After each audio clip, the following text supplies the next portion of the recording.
Olá, cursistas! Hoje vamos conversar sobre os tipos de transporte de lixo urbano. Vamos iniciar com quem é responsável pela coleta e o transporte do lixo. Vocês já devem ter ouvido falar sobre a Política Nacional dos Resíduos Sólidos, a Lei 12.305 de 2010. Essa lei ela estabelece algumas regras e orientações relacionadas ao lixo.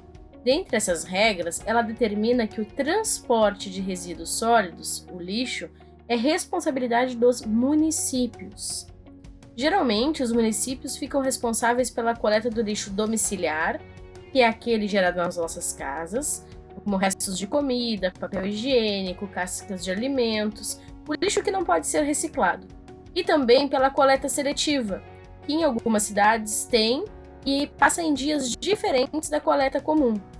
Dentro da coleta seletiva, os materiais podem ser reciclados, como o plástico, garrafas PET, potes de margarina, de amaciante, de sabão, vidro, papelão e metais, as latinhas, por exemplo. Os demais tipos de lixo, perigoso, industrial, da saúde, de obras, fica de responsabilidade da fonte geradora, ou seja, da empresa, do consultório ou da construtora. Agora, nós vamos ver alguns tipos de transporte de acordo com o lixo que vai ser transportado. O primeiro que vamos ver é o transporte de lixo domiciliar. Como já mencionei anteriormente, é o lixo gerado na nossa casa.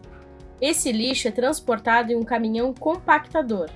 Esse tipo de caminhão vai amassando, que é compactando o lixo conforme vai recolhendo.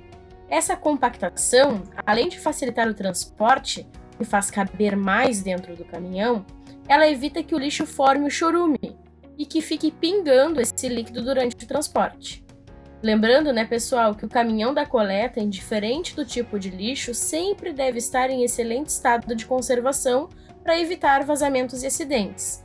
Na maioria dos municípios, a coleta é terceirizada, então a prefeitura pode exigir a qualidade do transporte porque existe um contrato de prestação de serviço. Para o transporte de coleta seletiva, o caminhão geralmente tem a carroceria metálica e fechada. Ele não é compactador, pois os resíduos não podem ser compactados juntos. Eles têm que se manter separados para serem selecionados no local da reciclagem. Uma cooperativa de recicladores, por exemplo.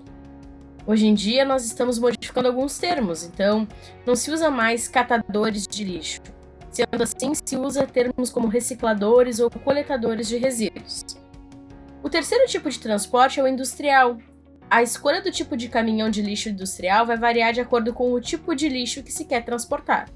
Uma indústria quer transportar líquido, por exemplo, um efluente, que é o líquido oriundo lá do processo produtivo, no final do processo gera esse líquido, ela pode usar um caminhão do tipo alto vácuo, que é um grande cilindro.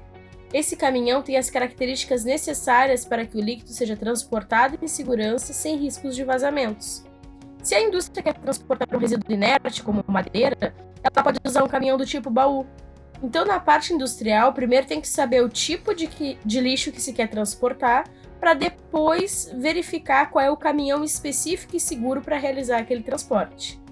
O transporte de lixo perigoso, aquele que pode causar danos à saúde das pessoas e ao meio ambiente, geralmente é inflamável, corrosivo, reativo, tóxico, patogênico, cancerígeno. Ele é feito em um caminhão de carroceria fechada. Então, esse tipo de caminhão impede que qualquer perda de material seja feita ou algum dano no recipiente em que o lixo perigoso está dentro. Outro tipo de transporte é o da área da saúde. Ele transporta resíduos, o lixo de hospitais, ambulatórios e pérfuro-cortantes. Então, esses caminhões eles são de pequeno porte com carroceria fechada. O último transporte que veremos hoje é o do lixo da construção civil. Esse tipo de lixo é transportado em caçambas abertas e após a coleta ele pode ser levado para usinas de reciclagem. Então hoje nós vimos os tipos de transporte de lixo dependendo do que vai ser transportado. O importante é não esquecer que o lixo sempre deve ser transportado em um caminhão que garanta a segurança e eficiência desse transporte. Bons estudos e nos vemos na próxima aula.